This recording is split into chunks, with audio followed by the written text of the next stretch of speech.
vengo a hablaros del Superdomingo. Y no es que digo que sea un gran día de fiesta, sino que este pasado domingo se votó en 3 países: Portugal, Rumanía y Australia. Y no, no es el principio de un chiste, ¿eh? No es un portugués, un romano y un australiano entran en una urna, sino que hablamos del Superdomingo electoral de 2025, ¿vale? Que ha sido básicamente pues un maratón de urnas donde se jugaban cosas muy distintas, pero con un nexo en común, ¿vale? La influencia de la extrema derecha que estaba afilando los colmillos. Porque la verdad es que lamentablemente ya no hay país que se libre de su propia versión de Donald Trump con pelos raros y demás. Ese cóctel que conocemos de nacionalismo rancio, discurso anti-inmigración, antifeminismo y siempre una pizca de conspiranoia. Un modelo que la verdad es que ha resultado, como comentamos aquí muchas veces, exportable como un McDonald's, pero en versión cerrad fronteras y abrid fosas. Pues bueno, Rumanía, podríamos titularlo como un giro inesperado último minuto. Y es que la democracia rumana ha sobrevivido, pero por poco. ¿Vale? El independiente Nicu Sordan, un matemático que en mi opinión tiene una cara de yo solo venía a resolver ecuaciones, pues ha ganado las presidenciales con un 53,6% de los votos, venciendo al ultranacionalista George Simón, que venía de arrasar en la primera vuelta con un 40,9% frente al mísero 20,9% de Dan. Y bueno, ¿cómo se explica esta remontada estilo Champions League? Tiro de meter 2 penaltis en el último minuto. Pues bueno, primero viene por una movilización ciudadana sin precedentes, sobre todo en las grandes ciudades. Porque claro, cuando ya ves venir al apocalipsis disfrazado de TikTok con discursos rancios, catastrofistas y promesas de hacer Rumanía otra vez y de que si casa a 35.000 euros, que luego él mismo reconoce que eran puro marketing, pues te acaban dando el pánico y vas a votar. ¿Vale? Segundo, los errores del mismo Simeón. ¿Vale? Este señor, ¿qué pasa? Que se había confiado. ¿Vale? Ya daba por hecho que iba a ganar, que iba a arrasar, como había sacado el 40 y pico en primera vuelta, se había creído su propio relato de que eran invencibles. ¿Y qué pasó? Pues que en todo este proceso empezó a cagarla de lo lindo. ¿Vale? El tipo se veía presidente y como Vox con la luna del odio, pues empezó a soltar barbaridades como eliminar medio millón de empleados públicos en un país de 19 millones de habitantes, ojo, ¿vale? O aplaudir a Estados Unidos y sobre todo la decisión de Estados Unidos de que se volviera a pedir visados a los rumanos. Plan sin fisuras, tío. Y claro, es que es un típico personaje que es salido de un guión malo de distopía, ¿vale? Exultra de fútbol, agitador profesional, experto en encender redes sociales. Su partido, el AUR, que representa todo lo que huele fuerte, ¿vale? Todo lo que huele autoritarismo reaccionario del malo, reivindicaba esto, ¿no?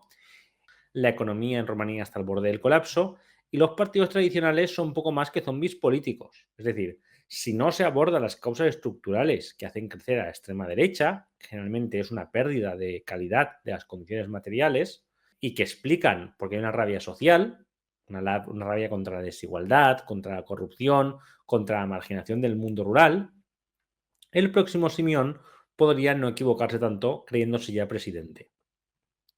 Y nos vamos a Portugal porque se acaba el fado y empieza el facha. Perdonad, porque es que en Portugal acaba de tener elecciones y han terminado como una malísima canción de fado. Lágrimas, traición y un futuro incierto. Y es que la coalición de centro-derecha, ¿vale? La Alianza Democrática, liderada por Luis Montenegro, ganó, pero sin mayoría absoluta. Y la verdadera noticia no ha sido esa, sino que Chega, el partido ultraderechista André Ventura, ha reventado las costuras del Parlamento.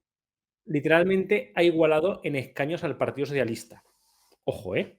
Y ya amenaza con gobernar. Y sí, el Portugal es el país que se cree inmune a los ultras, pero que ha despertado con Chega como segunda fuerza. Es decir, un partido que ataca a las élites, teóricamente, pero también a las minorías, a la izquierda y, por supuesto, al sentido común, como hace toda esta gentuza. Un partido que sube a pesar de los escándalos tan grotescos como concejales acusados de prostitución infantil o diputados robando maletas en aeropuertos. Pues bueno, ni con eso los has parado. Muestra de que hay un hartazgo bastante visible en la población portuguesa que finalmente se opta por salidas ultras, ¿no? Por soluciones ultras y que, como digo, tienen mucho que ver con toda la situación que estamos viviendo en diferentes países, ¿no? Es decir, este malestar contra aceites tradicionales que han gobernado con bastante poder durante las últimas décadas y que no han sabido solucionar los problemas de los países, ¿no? Es un relato que aquí mismo podemos extrapolar. Todo esto, por supuesto, este auge de la ultraderecha, pues tiene una cosa, ¿no? Que es un tortazo gigantesco de la izquierda, ¿vale? O sea, batacazo histórico. El Partido Socialista, fundadores de la democracia lusa, se han quedado sin líder la misma noche electoral. Es decir, Pedro Nuno Santos ha dimitido diciendo que no quería ser un estorbo, aunque ha dejado claro que no iba a apoyar al nuevo gobierno. Y el resto de la izquierda, pues bueno, mejor no hablar de ella, ¿sabes? Lo que coincide con todo esto es la rabia, ¿no? La rabia canalizada. Y esto da muchos votos. ¿Vale? Ha dado muchos votos a Montenegro, que ha dicho lo de siempre, no es no, ¿vale? Por su parte, que no van a pactar con Chega, pero ahora los conservadores necesitan su apoyo para gobernar y las cuentas no les salen sin ellos. Entonces, ¿cuál es la gran incógnita de los conservadores? ¿Cederá a la tentación ultra, como ya hemos visto en tantos países europeos? ¿Intentarán una especie de gran coalición con el Partido Socialista en crisis y partido en dos, con un Partido Socialista bueno y un Partido Socialista malo? Que el Partido Socialista no sabe ni quién va a liderarlo. O sea, que están como un pollo sin cabeza. Y bueno, mientras los políticos se reparten culpas y escaños, pues la gente sigue sin llegar a fin de mes, pagando gasolina como en países caros, comida como en Noruega, alquileres como en París, pero con el Parlamento lleno de eslóganes vacíos y promesas ultras. La verdad es que podemos decir que Portugal ha cambiado, pero no para bien.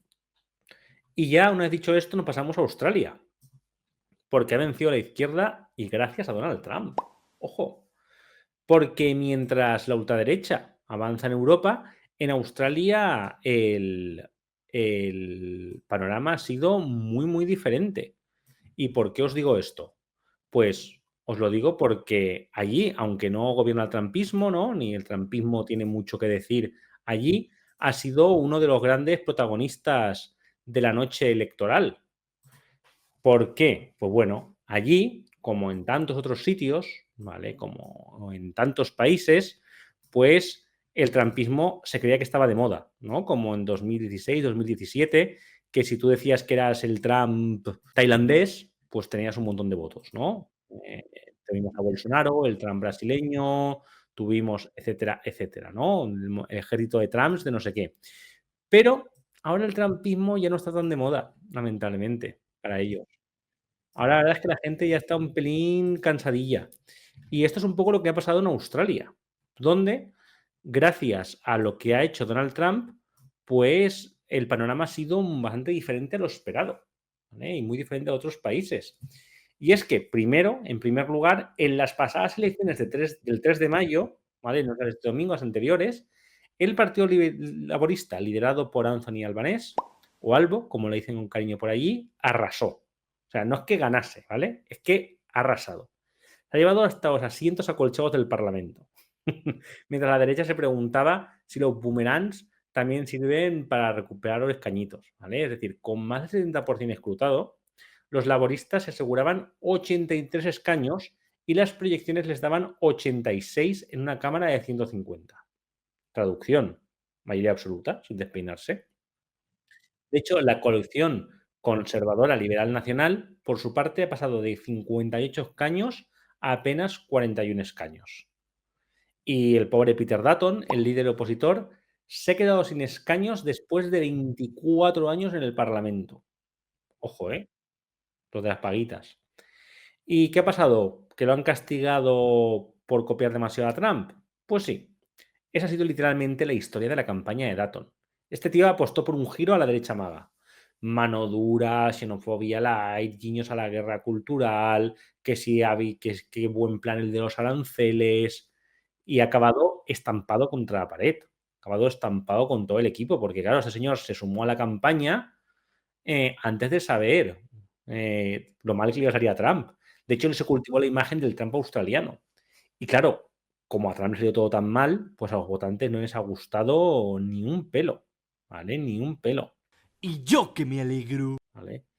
Pero no todo ha sido victoria, porque el líder socialdemócrata pues sigue arrastrando heridas de su primer mandato, como el fallido referéndum de la voz, ¿vale? Que buscaba dar representación constitucional a los pueblos originarios y que fue masivamente rechazado. Y por supuesto, pues también ha tenido que lidiar con problemas, ¿vale? Con problemas que a lo mejor os suenan. La crisis del costo de la vida, la crisis del coste de los alquileres y algunos problemas propios, pues bueno, cosillas que hacen los políticos, ¿vale? No está libre de contradicciones, pero al menos no ha prometido convertir Canberra en Mar-a-Lago y expulsar a los pueblos originarios, ¿no? Y cosas de estas. Y en cuanto a la participación, se superó el 98%. Ojo, porque en Australia el voto es obligatorio, no votas y te multan. Un estilo muy sutil, ¿vale? Como los canguros. Pero bueno, la gente se volcó de verdad. Y el laborismo ahora tiene un mandato amplio y la pregunta, como siempre, con estos gobiernos socialdemócratas es si serán capaces de cumplir la expectativa o serán una alfombra para que pronto lleguen gobiernos más conservadores que les acaben de hacer el trabajo sucio, ¿no?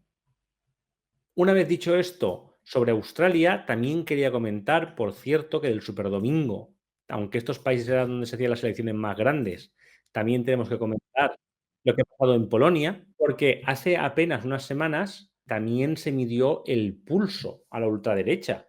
Y el resultado ha sido, como decirlo, bueno, un zasca democrático, ¿vale? Recordemos un poquito el contexto. En octubre de 2023, el partido ultraconservador Ley y Justicia parecía que iba a arrasar y perpetuarse para siempre, pero perdió el poder a nivel nacional, después de 8 años gobernando con nacionalismo, catolicismo superreaccionario, guerras abiertas con la Unión Europea, pero las elecciones las ganó una coalición de centro-derecha y también un poquito de centro-izquierda, una coalición bastante amplia, liderada por Donald Tusk. Pero el PiS sigue teniendo mucha fuerza territorial. Las elecciones locales del 7 al 21 de abril fueron la verdadera prueba de ver si su poder sobrevivía fuera de Varsovia. ¿Y qué ha pasado? Pues que ha perdido las principales ciudades. Varsovia, Cracovia, Gdansk, Wrocław, todas fueron ganadas por candidaturas opositoras, ¿vale? Muchas con apoyo explícito del gobierno en coalición. Entonces, ha sido un auténtico golpe a los restos del poder de Ley y Justicia. Y esto es súper importante, porque en muchos casos eran feudos donde Ley y Justicia había arrasado en 2018. Y esta vez los resultados fueron o muy ajustados o directamente se dieron la vuelta. De hecho, el gobierno central, sobre todo el de Tusk, en plataforma cívica, ha logrado victorias claves en zonas urbanas e industriales. La participación ha sido muy alta, lo cual indica que la gente sigue muy movilizada. ¿Y qué ha pasado con los más ultras? Pues bueno, grupos más radicales que Ley y Justicia, como Confederatja, con una mezcla más de libertarianismo, es el neoliberalismo, machismo, negacionismo climático, pues no han logrado despegar. Siguen teniendo bastante fuerza entre los jóvenes descontentos, particularmente hombres, pero están lejos de tener una base amplia, rollo Alvise. Conclusión de Polonia. Aunque el PiS, Ley y Justicia, mantiene una base rural envejecida, su hegemonía está en declive. La extrema derecha polaca sigue presente pero aislada y dividida, y las grandes ciudades están votando por opciones proeuropeas y democráticas. Y es una señal muy potente en medio del auge de la reacción global, sobre todo cuando aquí hemos hablado mucho sobre Polonia y siempre teníamos una percepción muy negativa sobre el país. Nosotros pensábamos que iba a ser una nueva Hungría.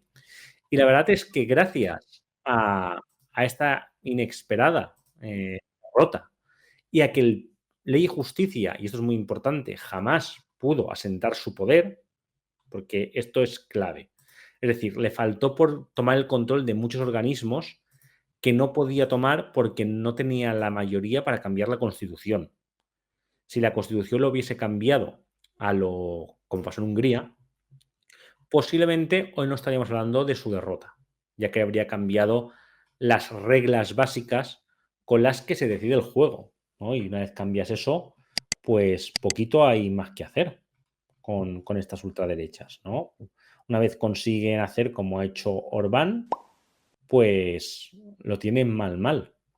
Y bueno, esto es un poquito lo que nos han traído estas elecciones. Era un poquito larga esta noticia, la verdad es que había mucho que contar, pero es muy interesante y sobre todo, pues que no cuele este argumento del momento reaccionario, donde es donde se va a perder y no sé qué y tal, cuando cuando luego pasan estas cosas, ¿no? Cuando luego consigues ganarles, cuando luego consigues que paren su ascenso y demás. Está claro que no consigues librarte de ellos, pero nosotros creemos que lo conseguiremos. La pregunta es, ¿cuántos derechos vamos a perder por el camino?